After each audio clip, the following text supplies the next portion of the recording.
Voilà, donc nous sommes réunis de nouveau autour de la parole de Dieu. Cette parole est merveilleuse, elle ne peut pas passer, elle ne peut pas changer, elle est immuable, inchangeable, elle reste, je dirais, pour l'éternité. Et nous allons voir donc ce message intitulé « La parole de Dieu et la discipline ». On a affaire à des disciples. Évidemment, Jésus lui-même a dit « Faites des disciples, allez par le monde entier, faites des disciples ». Comment les faire si on ne parle jamais de discipline? Et nous allons en parler particulièrement donc aujourd'hui, la parole de Dieu et la discipline. Nous allons aller dans Romains, l'épître aux Romains au chapitre 13. Épître aux Romains, chapitre 13, et nous allons lire deux versets. Romains 13, versets 1 et 2. Romains 13, versets 1 et 2. Et remarquez le mot autorité. Autorité. Que toute personne soit soumise aux autorités supérieures, car il n'y a point d'autorité qui ne vienne de Dieu, et les autorités qui existent ont été instituées de Dieu. C'est pourquoi celui qui s'oppose résiste à l'autorité, résiste à l'ordre que Dieu a établi. Et ceux qui résistent attireront une condamnation sur eux-mêmes. Seigneur, nous sommes devant toi, nous te demandons de nous aider à comprendre le message, à entendre, à observer, Seigneur, à réfléchir sur ce qu'est la discipline à l'intérieur de ton corps, le corps de l'Église.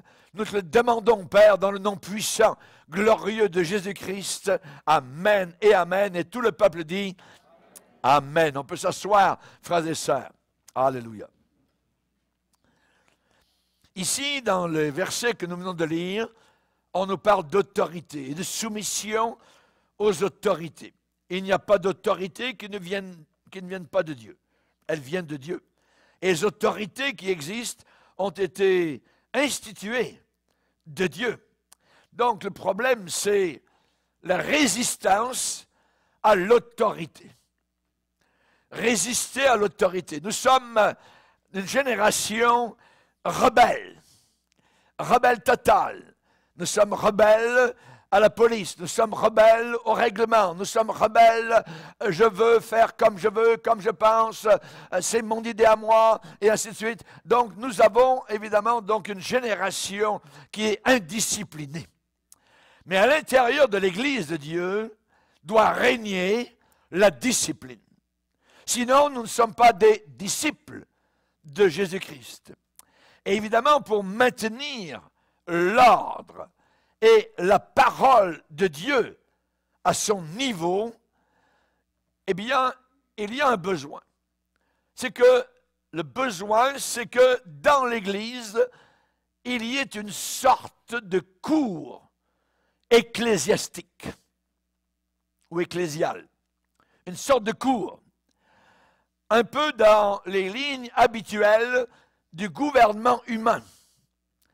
Imaginez que dans l'Église, il n'y ait aucun règlement.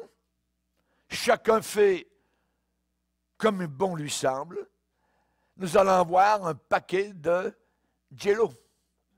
Pas de colonne vertébrale. Pas personne qui est repris.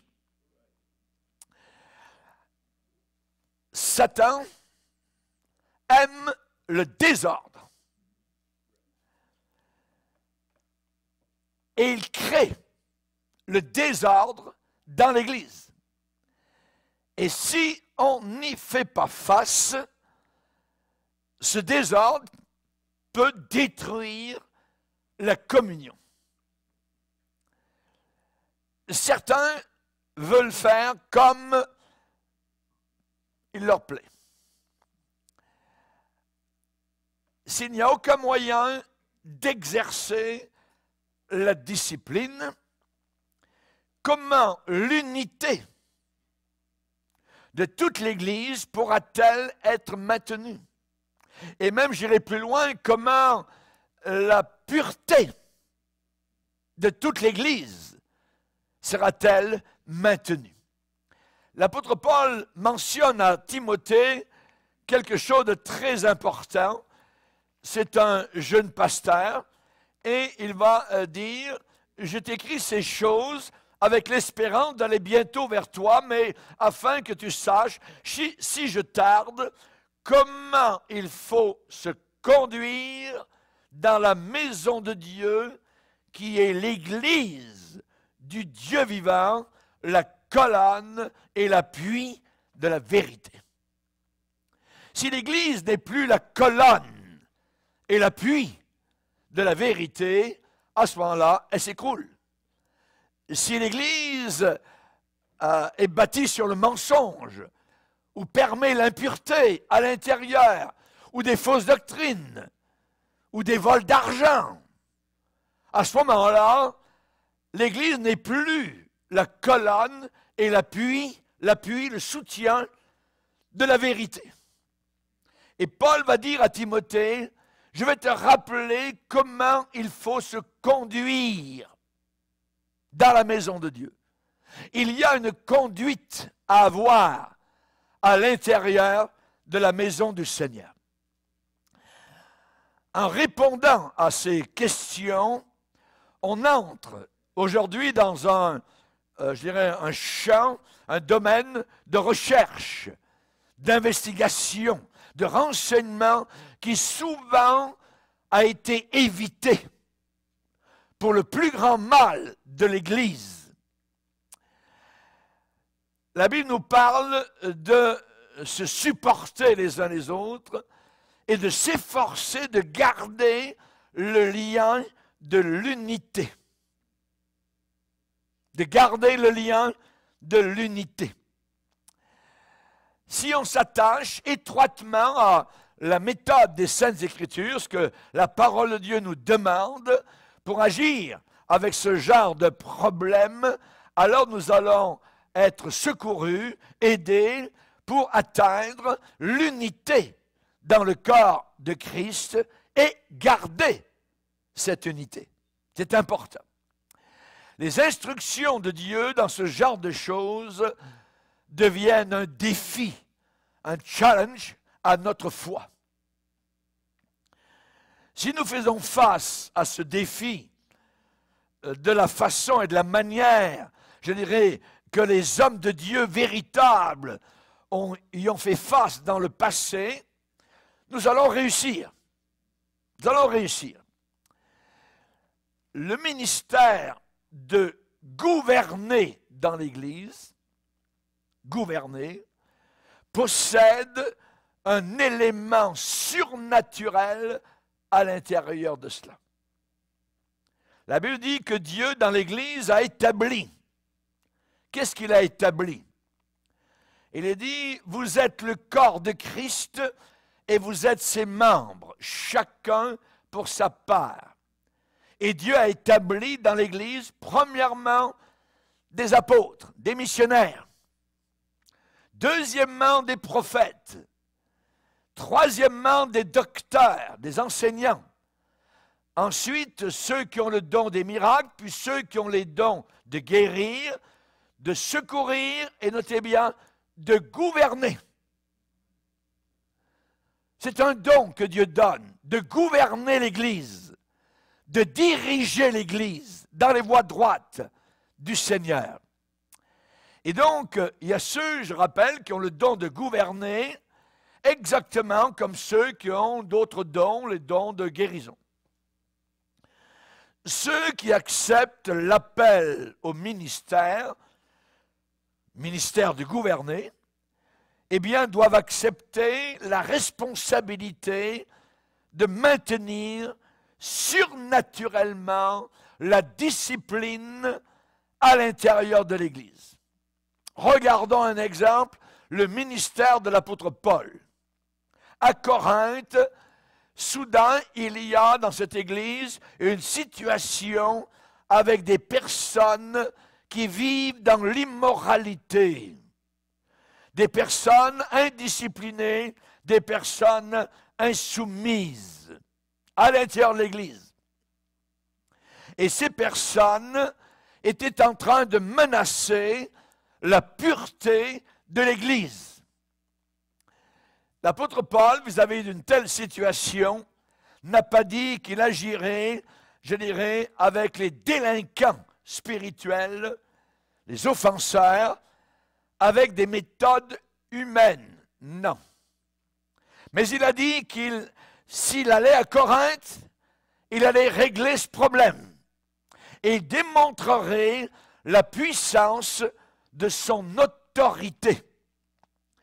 Et il va dire particulièrement dans 1 Corinthiens 4 et au verset 19, « Mais j'irai chez vous bientôt, si c'est la volonté du Seigneur, et je connaîtrai non pas les paroles, mais la puissance de ceux qui se sont enflés. Car le royaume de Dieu ne consiste pas en paroles, mais en puissance. Que voulez-vous? Que j'aille chez vous avec une verge, un bâton, ou avec amour et dans un esprit de douceur? »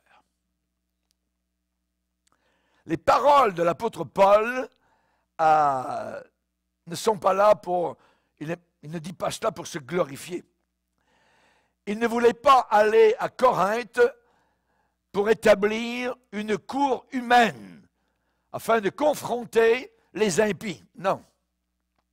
Mais au moment où il a écrit à l'église de Corinthe, le Saint-Esprit l'a poussé à agir tout de suite avec les membres rebelles. Qu'est-ce qu'il a fait? Il les a abandonnés à Satan. Il les a livrés à Satan, au diable. Imaginez. Il va dire, voyez la situation. Au nom du Seigneur Jésus, vous et mon esprit étant assemblés avec la puissance du Seigneur Jésus, qu'un tel homme soit livré à Satan pour la destruction de la chair, afin que l'esprit soit sauvé au jour du Seigneur Jésus. Quelle autorité! Imaginez. Paul va dire, je suis absent de corps, mais je suis présent d'esprit vis-à-vis de cette situation.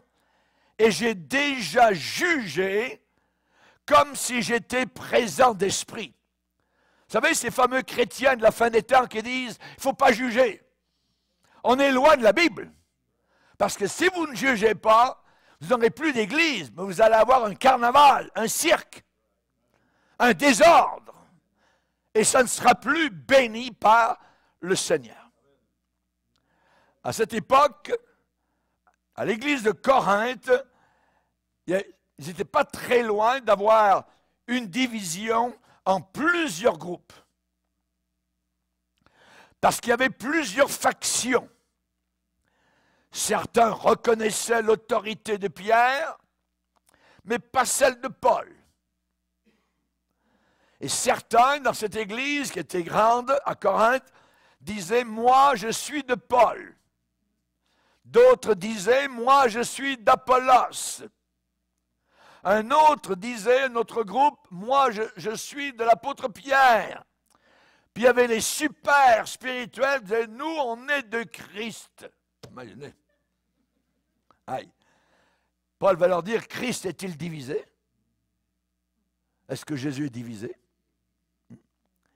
Donc, nous avons là la démonstration que Paul a fait, je dirais, vis-à-vis de la puissance de son rôle, de ses fonctions.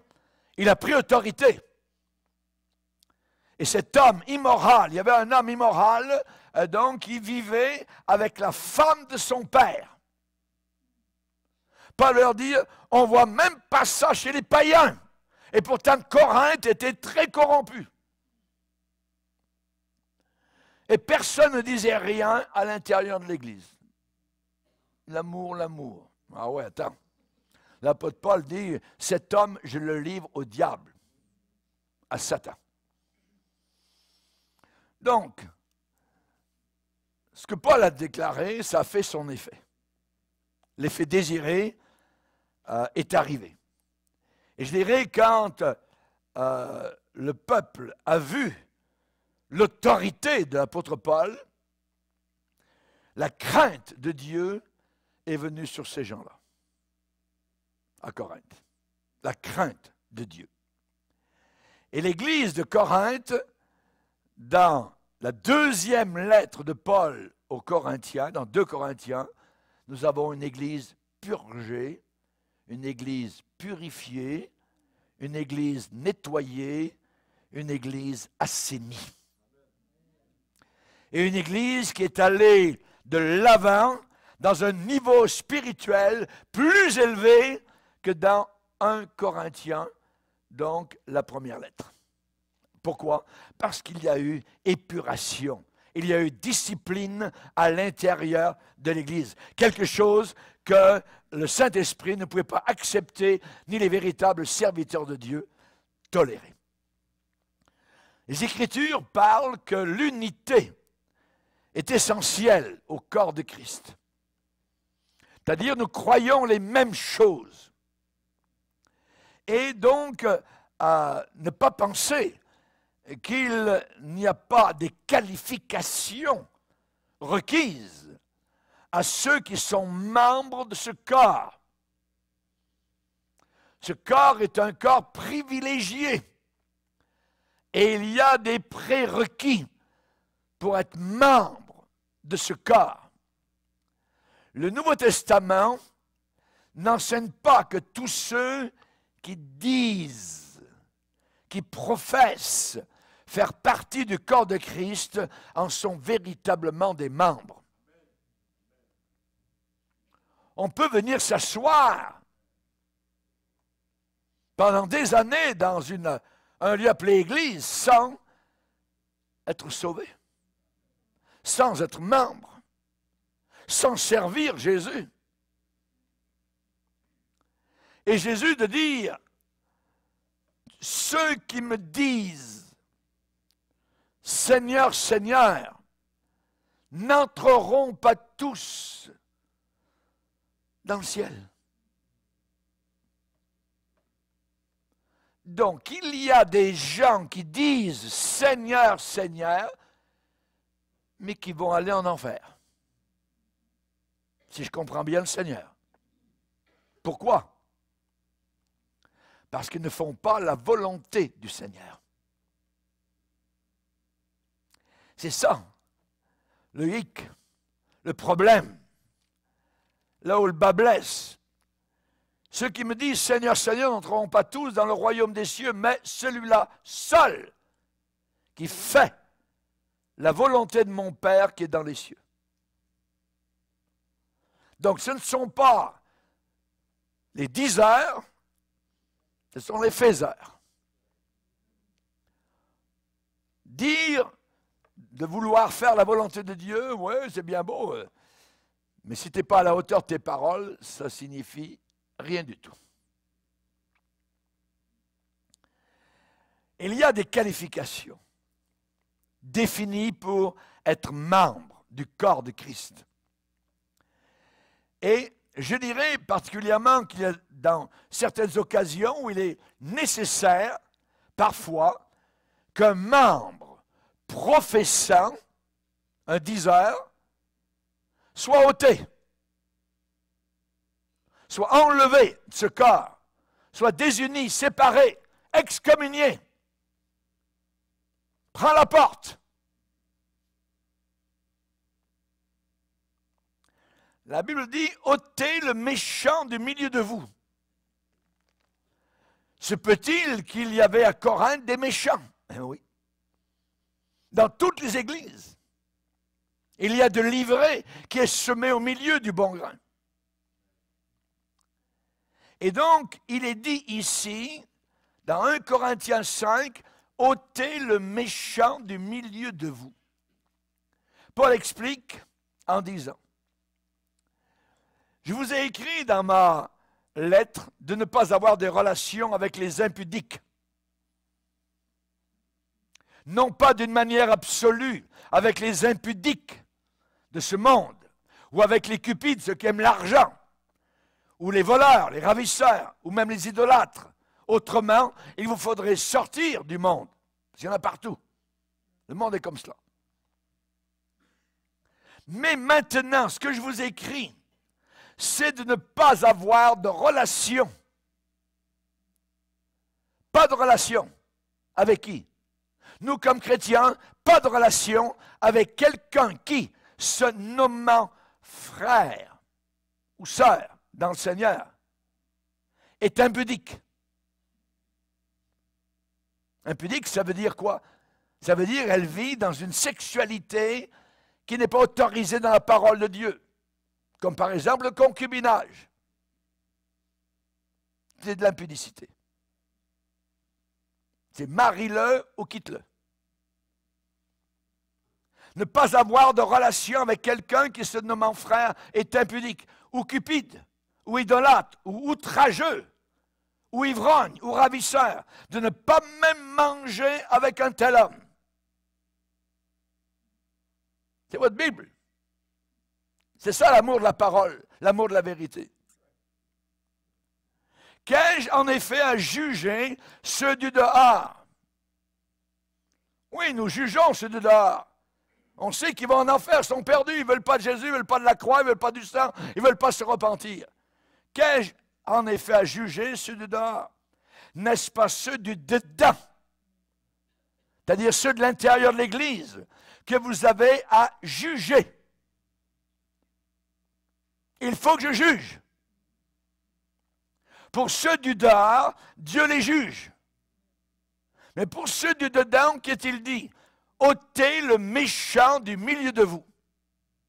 Mon gars, il va falloir que tu quittes ici. Tu veux pas, tu veux continuer à vivre en concubinage? Non, tu ne peux pas rester. Je suis homosexuel. Tu ne peux pas rester. Je suis lesbienne. Tu ne peux pas rester. Ôtez le méchant du milieu de vous. C'est bien écrit. Ou bien je me soumets, ou bien j'en veux pas. À ce moment-là, à vos risques et périls. À vos risques et périls. Comme nous sommes loin de la parole de Dieu. Peut-être que vous n'avez jamais entendu un message semblable de votre vie.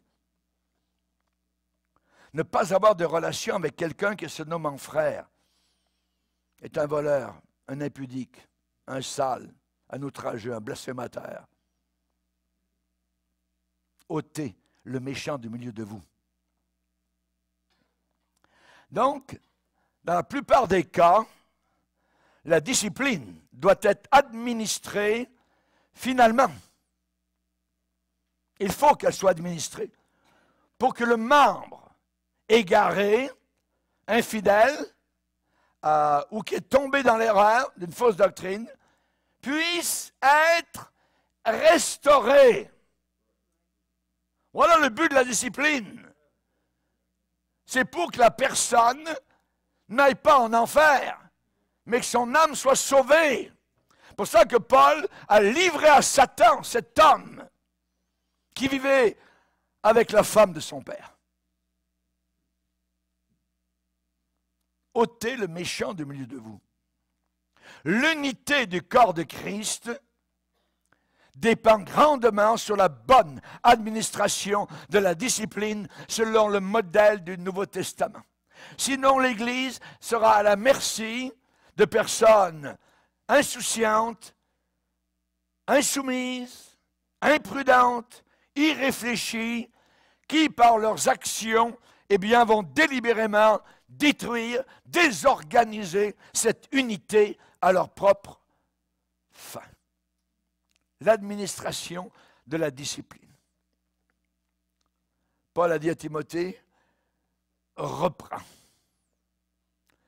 savez, aujourd'hui, les gens, ils aiment ça être dans leur maison, dans leur écran de télévision. Moi, je ne crois pas à l'Église. Moi, ça. Ben oui, dans ton salon, tu ne seras jamais repris. Il n'y a pas de pasteur là. Pourtant, les pasteurs ont été établis. Les hommes de Dieu ont été établis par Dieu, donc ne font pas partie de l'Église. Pour qu'il y ait une Église, pour qu'il y ait, je dirais, établissement d'une Église, il faut quatre choses. Un, l'enseignement des apôtres. On parle de la doctrine. Ensuite, il faut qu'il y ait communion fraternelle. Le corps de Christ, je vais le rencontrer. Une des premières choses qui se passe lorsque dans le monde musulman, les personnes deviennent chrétiens, tout de suite ils cherchent d'autres chrétiens. Dans l'église clandestine. Et ils sont 6, 7, ils sont 10, ils sont 3, 4 à un endroit, mais il y a cette communion fraternelle. Le Saint-Esprit les pousse à rechercher d'autres chrétiens. Il n'y a pas d'église s'il n'y a pas de communion fraternelle. Il n'y a pas d'église s'il n'y a pas de doctrine enseignée. Il n'y a pas d'église s'il n'y a pas de fraction du pain. Il n'y a pas d'église s'il n'y a pas de baptême dans l'eau. Il n'y a pas d'église s'il n'y a pas de réunion de prière. Les premiers chrétiens, il est dit qu'ils persévéraient dans l'enseignement des apôtres, dans la communion fraternelle, dans la fraction du pain, dans les prières. Là, il y a église.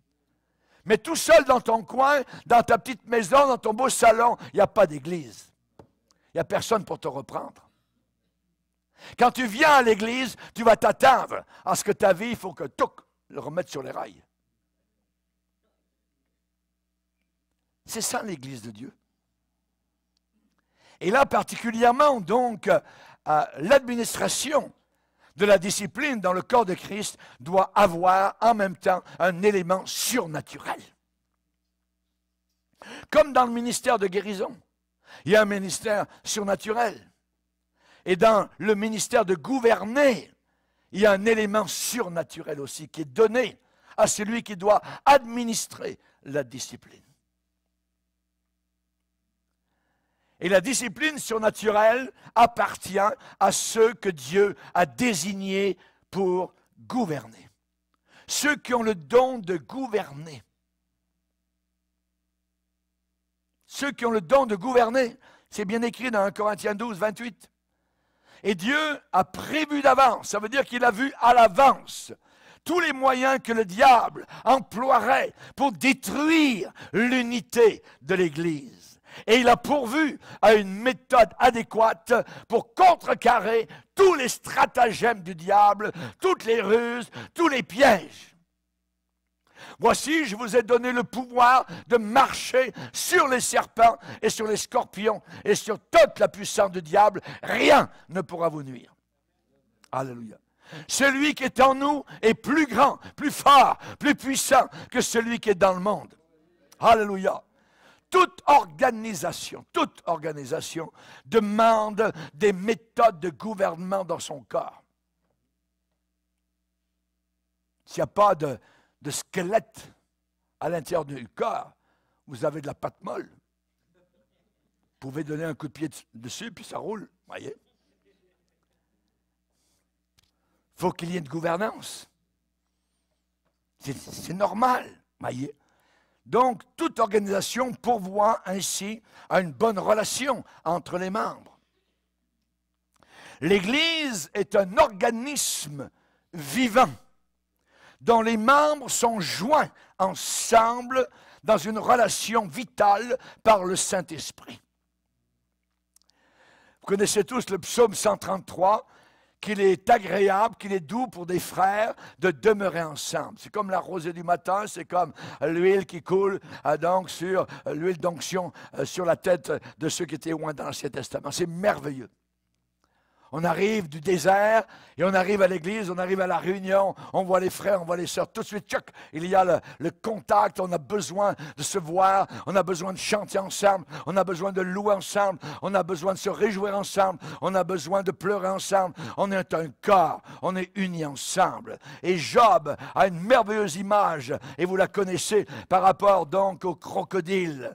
Il est dit, ces magnifiques et puissants boucliers sont unis ensemble ensemble comme par un seau. Ils se serrent l'un contre l'autre et l'air ne passerait pas entre eux. Ce sont des frères qui s'embrassent, se saisissent et demeurent inséparables. Alléluia. Gloire à Dieu. Quelle image merveilleuse le Saint-Esprit a pris pour imager le corps de Christ.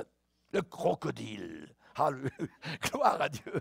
Il y a d'autres images, mais celle-là est très belle. Amen. Ces magnifiques et puissants boucliers, alléluia, sont unis ensemble comme par un seau. Alléluia. Ils se serrent l'un contre l'autre et l'air ne passerait pas entre eux. Gloire au Seigneur. Amen. L'air de l'enfer ne passe pas entre nous. L'air des fausses doctrines ne passe pas.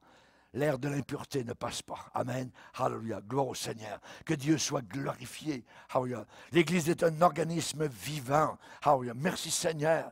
Et c'est la raison pour laquelle dans Philippiens, chapitre 2, encore l'apôtre Paul parle de cet élément-là. Et que dit-il? Eh bien, il va dire, s'il y a quelque compassion et quelque miséricorde, rendez ma joie parfaite, ayant un même sentiment, un même amour, une même âme, une même pensée. Ne faites rien par esprit de parti ou par vaine gloire. Voyez, un corps, même pensée, même sentiment, même espérance, même salut, même purification. Nous sommes tous passés par le même chemin, la repentance qui nous a fait voir la lumière du ciel. Merci Seigneur. Merci Seigneur. Nous sommes un corps et nous devons rester unis. Et le fonctionnement de ce corps, de façon normale, eh bien c'est l'intention de Dieu. Que dit-il? Il dit que tout le corps bien coordonné, et formant un solide assemblage. Un solide assemblage. Pas quelque chose qui branle ici et là. Un solide assemblage. Ça, on parle de compacter. Amen. Un solide assemblage. Tire son accroissement selon la force qui convient à chacune de ses parties et s'édifie lui-même dans la charité. Alléluia. Gloire à Dieu. Remarquez la méthode ordonnée de Dieu pour agir dans l'Église, avec un frère, avec une sœur qui offense, qui pêche, délinquant ou malfaiteur, voyez. Eh bien, la parole de Dieu nous dit, mes frères, si quelqu'un parmi vous s'est égaré loin de la vérité, et qu'un autre l'y ramène, lui parle, essaie de lui expliquer, vous voyez, le ramène au bon sens, hein, il s'est éloigné de la parole de Dieu. Eh bien, Jacques parle de cela, et il va dire, hein, et qu'un autre l'y ramène, qu'il sache que celui qui ramènera un pécheur dans la voie où il s'était égaré, sauvera une âme de la mort et couvrira une multitude de péchés. Ce n'est pas un petit verset. Voyez, si quelqu'un parmi vous s'est égaré, est devenu délinquant, si quelqu'un a péché, si quelqu'un a fait le mal, est devenu un malfaiteur, et l'apôtre Paul va dire aux Galates dans ce sens-là, frère, si un homme vient à être surpris en quelque faute, vous qui êtes spirituels, redressez-le avec un esprit de douceur. Et ensuite il dit, fais attention à toi, de peur que toi aussi, tu ne sois tenté. Attention. Marche avec circonspection.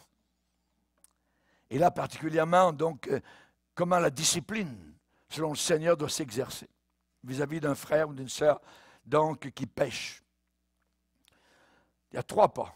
Premier pas, il faut aller seul vers le frère ou la sœur égarée. Dans Matthieu 18, nous allons aller voir ça. Matthieu 18, verset 15. Matthieu 18, verset 15. Si ton frère a péché, va et reprends-le entre toi et lui seul. S'il t'écoute, tu as gagné ton frère. C'est le premier pas. Premier pas, donc reprends-le. Ça se passe entre toi et lui seul. Personne n'a le droit de se plaindre d'un autre membre à moins d'avoir obéi tout d'abord à ce commandement du Seigneur. Il y a beaucoup d'incompréhensions qui vont disparaître quand des frères veulent s'asseoir ensemble. Parfois, un frère ou une sœur qui n'a rien contre un autre frère ou une autre sœur, soudain apprend qu'il y a un frère qui a quelque chose contre lui. Ah ouais? Oui, ça peut arriver. Qu'est-ce qui se passe? C'est que la personne offensante aurait dû prendre l'initiative de venir, d'aller voir l'autre. Mais comme il ne l'a pas fait, le premier frère devrait aller vers cette personne. Reprends-le entre toi et lui seul. Entre toi et lui seul. La volonté de Dieu, c'est que les membres du corps de Christ devraient chercher ardemment la réconciliation, toujours. À se réconcilier les uns avec les autres. Mais malheureusement, il arrive qu'une telle réconciliation est difficile à obtenir. Et c'est la raison pour laquelle il y a dans la parole de Dieu une expression où l'apôtre Paul dit « s'il est possible ». Ne rendez à personne le mal pour le mal, recherchez ce qui est bien devant tous les hommes, s'il est possible, autant que cela dépend de vous, soyez en paix avec tout le monde. Donc, nous avons ici cette expression « s'il est possible ». Pourquoi? Parce que l'individu, le délinquant spirituel, peut s'entêter dans sa faute. J'ai raison. Oh, ouais. C'est le premier pas. Jésus dit, c'est le premier. Matthieu 18. Reprends-le entre toi et lui seul. Si ça ne marche pas, alors il y a un deuxième pas à accomplir. Mais s'il ne t'écoute pas, prends avec toi une ou deux personnes afin que toute l'affaire se règle sur la déclaration de 2 ou de 3 témoins. Donc, 2 ou 3 témoins. Et on fait venir la personne. Et on va discuter. On peut ainsi peut-être arriver à une compréhension des choses si un accord n'a pas été possible la première fois. Il y a 2 ou 3 personnes qui sont là, témoins. Il se peut que dans la présence d'autres témoins, on peut obtenir peut-être une réconciliation. Si ça ne marche pas plus, avec 2 ou 3 témoins, qu'est-ce que la Bible dit? Matthieu 18, verset 17, s'ils refusent de les écouter, troisième pas, dis-le à l'Église. On en parle à tout le monde. Dis-le à l'Église. Et s'ils refusent aussi d'écouter l'Église, qu'il soit pour toi comme un païen. Cette personne offensante, pécheresse, qui ne veut pas donc rentrer dans les cordes du Seigneur. Donc, amenez l'affaire devant l'Église. S'il refuse d'écouter les 2 ou 3 témoins avec lesquels tu te trouves, voyez, dis-le à l'Église. S'il refuse d'écouter l'Église, qu'il soit pour toi comme un païen. Si l'affaire donc ne peut pas se régler avec des témoins, il faut en parler à tout le monde. À tout le monde. La parole de Dieu nous dit qu'on devrait suivre ces 3 pas. Des 3 pas. Mais hélas, bien souvent, l'Église manque, a fait défaut dans ses devoirs disciplinaires, dans affaires de discipline. Alors il faut absolument dans l'Église administrer la discipline. Il faut le faire. La personne excommuniée, par exemple, qu'on a renvoyée, qui ne veut pas se repentir, peut parfois aller tranquillement sur son chemin. Oui, la personne reconnaît son mal, son erreur, le tort, ou elle s'est trompée, elle reconnaît cela. Vous voyez, elle reconnaît le dérèglement peut-être dans lequel elle a vécu, ou même l'injustice qu'elle a pu causer. La personne reconnaît cela, mais tout en persistant et en continuant dans son péché. Vous voyez?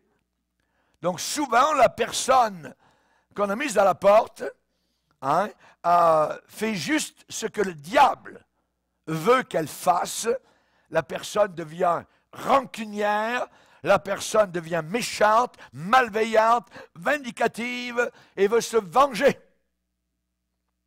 Donc, qu'est-ce qu'elle va faire?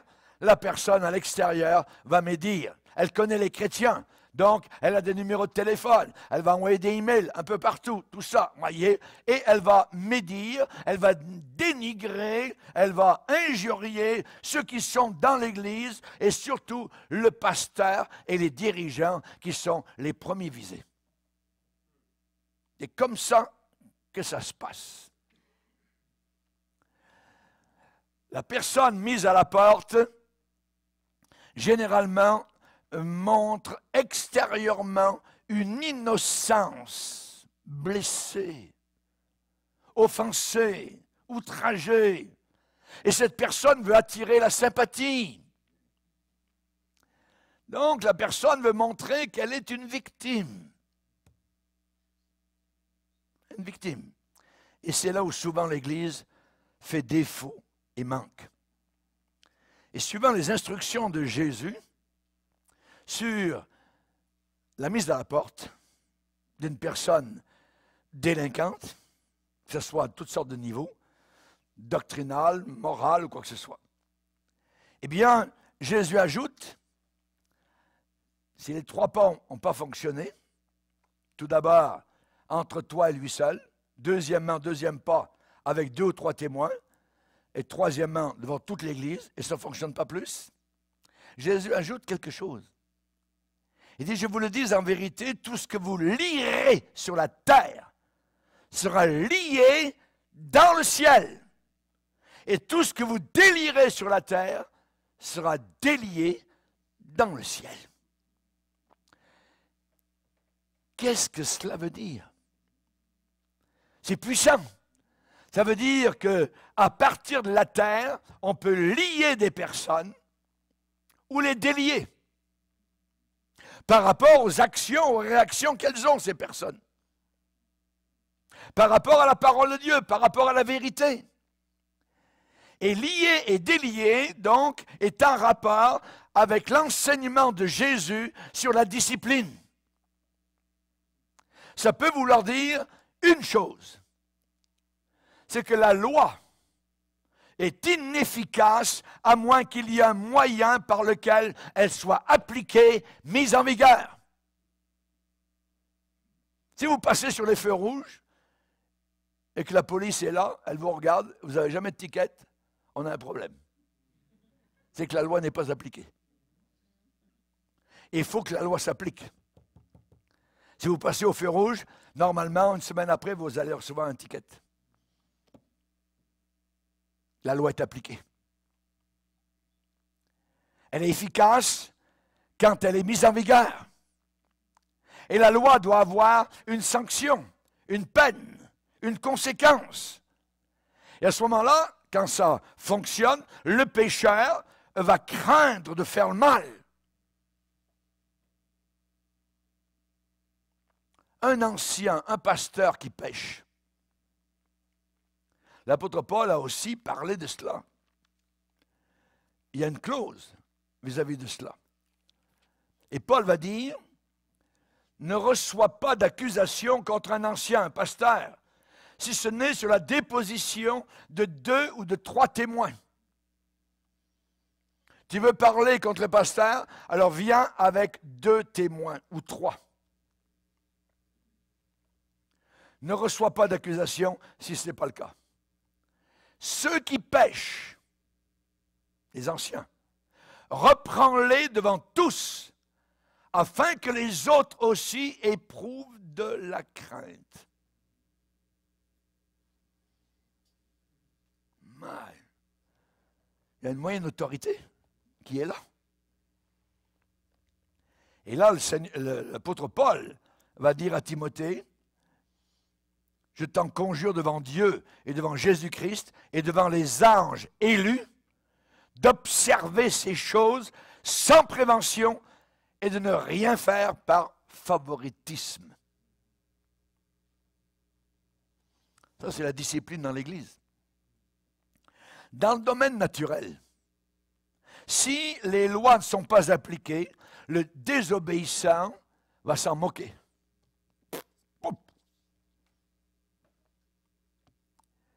Dans le domaine spirituel, si les lois de la parole de Dieu, les règlements du Seigneur ne sont pas appliqués, ça va être un chaos dans l'Église du Seigneur. Et c'est ce qui arrive à la fin des temps. Est-ce que vous voyez dans certaines églises, et surtout les méga-églises? Un chaos. Un chaos. La Bible dit une sentence.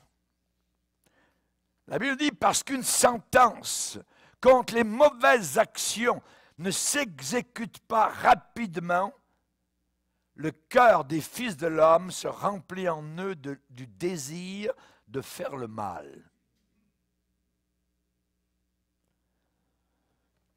Il n'y a rien qui m'arrive.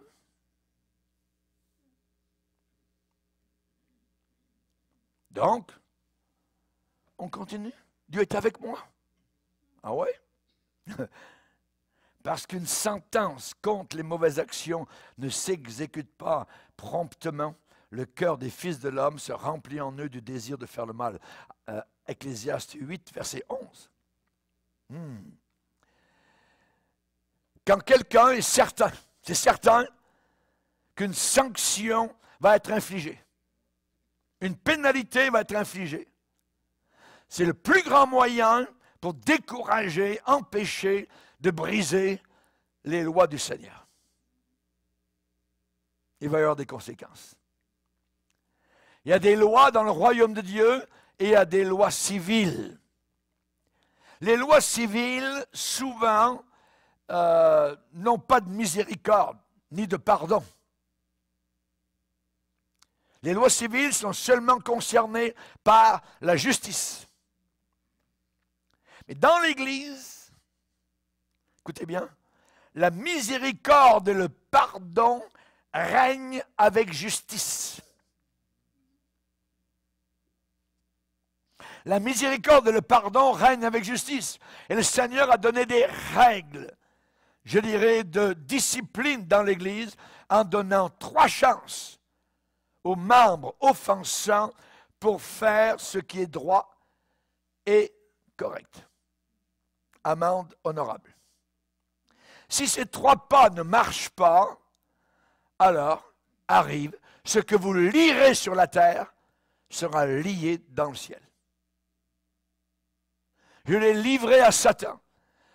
Cet homme qui vivait avec la femme de son père a été lié sous l'oppression du diable parce que Paul l'a lié, a utilisé son droit, son autorité de gouverneur dans l'Église du Seigneur. Jusqu'à ce qu'il se repente et qu'il revienne, je dirais, au bon sens. Ce que vous lirez sur la terre sera lié dans le ciel. Ce que vous délirez sur la terre sera délié dans le ciel. Et quand on revient, je dirais, dans l'Église, avec des bonnes intentions, avec une repentance, avec un cœur humilié, bravo. Ce qui a été délié sur la terre est aussi délié dans le ciel. C'est quelque chose de puissant. Et ce verset de lier et délier parle de la discipline dans l'Église. Un exemple, Ananias et Saphira. Ils sont dans l'église du Seigneur. Vous savez pourquoi nous avons tous mal à l'intérieur de l'église? Pourquoi certains chrétiens, chrétiennes sont en train de voler, en train de mentir, en train de passer d'un lit à un autre, en toute impunité? La seule réponse, c'est que la discipline n'est pas là. Le manque de discipline du Nouveau Testament. Et dans Acte 5, il y avait un puissant réveil spirituel dans l'église de Jérusalem. Et ce réveil avait une influence profonde. Et évidemment, donc au 1er siècle, les gens dans l'église primitive avaient un seul but dans la vie, c'est de servir Dieu de tout leur cœur. De tout leur cœur. Et ils renonçaient même à leur possession terrestre. Ils avaient tout en commun. Imaginez. Il est dit, la multitude de ceux qui avaient cru n'était qu'un seul cœur et qu'une seule âme. Personne ne disait que ses biens lui appartenaient en propre, mais tout était en commun entre eux. Et sous l'inspiration de ce bel esprit, je dirais, généreux, de générosité, cet esprit désintéressé, sans aucun égoïsme, l'Église a prospéré et les convertis se sont multipliés par milliers. Puis, une chose sinistre est arrivée. Un homme et sa femme, Ananias et Saphira, ont conspiré entre eux, sont parlés, juste les deux, pour amener le mal à l'intérieur de l'assemblée. Ils sont entrés dans l'église avec la marée, je dirais, montante de bénédiction qui avait lieu et la démonstration surnaturelle, je dirais, de l'évangile puissant. Il est dit qu'une grande grâce reposait sur tous les chrétiens et les chrétiennes. Et ce couple, Ananias et Saphira, avait remarqué que d'autres avaient vendu leur possession et avaient posé l'argent aux pieds des apôtres. Et donc, ce couple-là, Ananias et Saphira, désirait que l'on pense d'eux comme des autres. Comme des autres. Tous ceux qui possédaient des champs les vendaient. Imaginez, l'Esprit de Dieu est soufflé très, très puissamment, très fortement. Et dans Acte 4, je vais vous lire le passage. Il est dit ici, les apôtres rendaient avec beaucoup de force témoignage de la résurrection du Seigneur Jésus. Et une grande grâce reposait sur eux tous, car il n'y avait parmi eux aucun indigent. Tous ceux qui possédaient des champs ou des maisons les vendaient, apportaient le prix de ce qu'ils avaient vendu et le déposaient aux pieds des apôtres, et l'on faisait des distributions à chacun selon qu'il en avait besoin. Et même Barnabas, donc, qui est originaire de l'île de Chypre, a vendu un champ et qu'il possédait, il a apporté l'argent et l'a déposé aux pieds des apôtres, comme les autres. Et Ananias et Saphira ont vu ça. Ils ont vu ça. Voyez. Et donc, ils avaient remarqué que d'autres avaient vendu leur possession et posé l'argent aux pieds des apôtres. Et ils voulaient garder une réserve au cas où toute l'affaire tourne mal, échoue. Le doute. Ils étaient dans l'église, mais on dit, oh, cette église, moi, ça va tomber, ça ira pas loin. Donc, on va faire comme les autres, on va amener l'argent aux pieds des apôtres, mais on va en garder une partie. Ils sont arrivés devant l'apôtre Pierre, et ils ont dit, voilà, nous avons vendu un champ, nous apportons tout l'argent dans sa totalité. Ce qui était faux, qui était un mensonge. Et là, Satan s'est immiscé, et Pierre a dit, comment se fait-il que Satan est entré dans ton cœur? Imaginez si cette chose avait pénétré l'Église, s'il était passé, donc au travers de cela, la corruption serait rentrée dans l'Église, l'hypocrisie et le mensonge. Et Satan aurait eu un pied dans l'Église. Donc, il est dit qu'eux ont vendu un morceau de terrain tout en gardant une partie du prix. Tout cela était correct. Il n'y a pas de problème. Sauf qu'en présentant l'argent à l'apôtre Pierre, ils ont prétendu que c'était la somme totale de la vente. Ça a été de façon délibérée, une hypocrisie préméditée, un mensonge, les deux yeux ouverts. Et Pierre leur a dit, c'est pas vrai ce que vous me dites. Le Saint-Esprit, par le don de discernement, a fait dire à l'apôtre Pierre ce qui s'était véritablement passé. C'est un mensonge.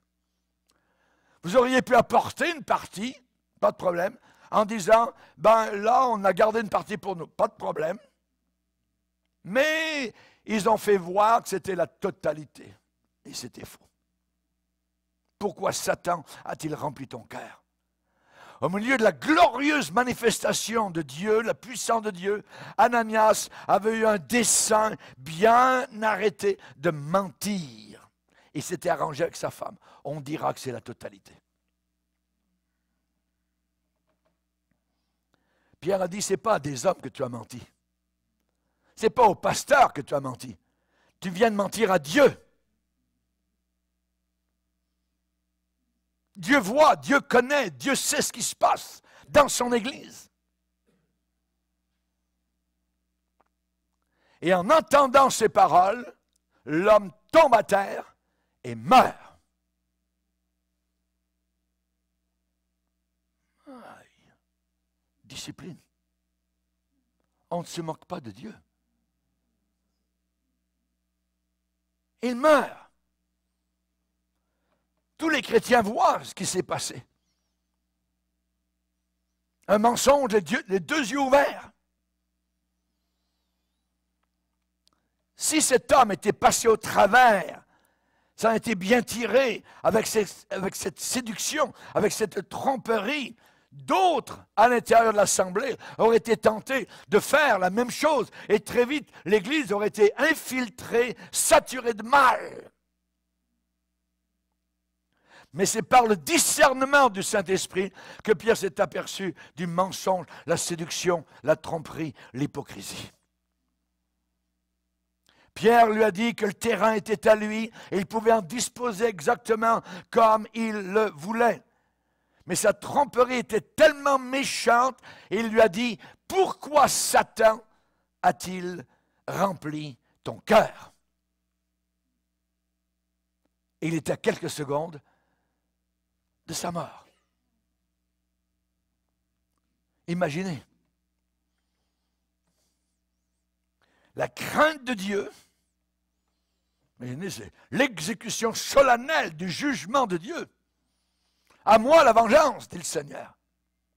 Et dans toutes les églises de l'Apocalypse, le Seigneur dit, je sais, je connais, je sais ce qui se passe à l'intérieur. Il dit qu'une grande crainte s'empara de toute l'assemblée et de tous ceux qui apprirent ces choses. Je comprends. 3 heures plus tard, 1, 2, 3, sa femme arrive, Saphira, toute souriante. Elle ne sait pas ce que son mari est mort. Pierre lui dit, est-ce que c'est à ce prix-là que vous avez vendu le champ? Oui. Paf! Elle a rejoint son mari. Jugement de Dieu. Terrible. Terrible. Il est dit qu'une grande crainte s'empara de toute l'assemblée, de tous les chrétiens, et de tous ceux qui apprirent ces choses. Aucun des autres n'osait se joindre à eux, mais le peuple les louait hautement. Ça veut dire à l'intérieur de l'Église, plus de mondanité, plus d'inconvertis. Ils n'osaient pas se joindre à deux morts à l'intérieur de l'Église. Par hypocrisie, par mensonge. Donc, fini les mondains, fini les inconvertis. Il fallait que l'Église prenne un bon départ. Et donc, les autres n'essayaient même plus de se joindre à l'Église. Ceux qui étaient mondains, ceux qui étaient borderline, on va dire, tu sais. Ceux qui ne pensaient qu'aux choses de la terre. Et il est dit cependant le nombre de ceux qui croyaient au Seigneur, ceux qui se repentaient de façon méthodique et authentique, hommes et femmes, s'augmentaient de plus en plus. Imaginez, les choses auraient été bien différentes si ça avait été un comité d'église, si la discipline avait été appliquée par des moyens humains. Mais là, c'est Dieu lui-même qui a commencé à agir. Si un comité d'église les avait accusés, Ananias, Saphira, c'est pas bien, ainsi de suite, voyez, ils auraient pu, je dirais, essayer de justifier leurs actions. Et peut-être que des amis auraient peut-être cru leur histoire. Ben, vous avez bien raison, ouais, Ananias, Saphira, blablabla, voyez. Il y aurait eu un fossé, une rupture entre les gens, parmi les gens. Et Satan aurait détruit l'unité, l'harmonie de l'Église. Mais quand la discipline est administrée par la puissance surnaturelle, le mal est purgé, le mal est ôté et la crainte sainte vient sur les gens. Raison pour laquelle la Sainte Seine aussi est un lieu, je dirais, où Dieu peut juger. Quand on vient à la Sainte Seine de mauvaise façon, quand on prend le pain et le vin, je dirais, de façon désinvolte, tout ça, on s'en fiche quasiment, tout ça. L'apôtre Paul dit à Corinthe, il y a plusieurs qui sont morts parmi vous, parce que vous avez pris la Sainte Seine de façon ignoble. Il y a des gens qui étaient ivres à l'intérieur de l'Église. Aujourd'hui, on dirait, il y a des gens, ils ont pris de la dope le samedi soir, puis ils viennent à l'Église le dimanche matin. Ou ils sont allés avec des femmes, avec des prostituées, tout ça. Aujourd'hui, les prostituées, elles sont respectées, elles sont honorées, elles ont des lois de travail, en Belgique particulièrement. Abominable. Une abomination. Nous devons respecter l'Église du Seigneur. Et nous aurons la suite de ce message. Amen. Pourquoi l'ordre dans l'Église cet après-midi? Que Dieu soit béni. Amen. Seigneur, merci pour ta parole. Merci pour ta crainte. Merci pour ta bonté. Merci pour ta restauration. Merci pour ton secours qui ne manque jamais. Tu es un Dieu vivant, Seigneur. Garde-nous dans la sincérité du cœur, afin que nous ne soyons pas couverts de honte, Seigneur. Dans le nom puissant de Jésus. Amen. Et tout le peuple dit Amen. Gloire à Dieu. Levons-nous ensemble devant le Seigneur. On va le bénir et le glorifier.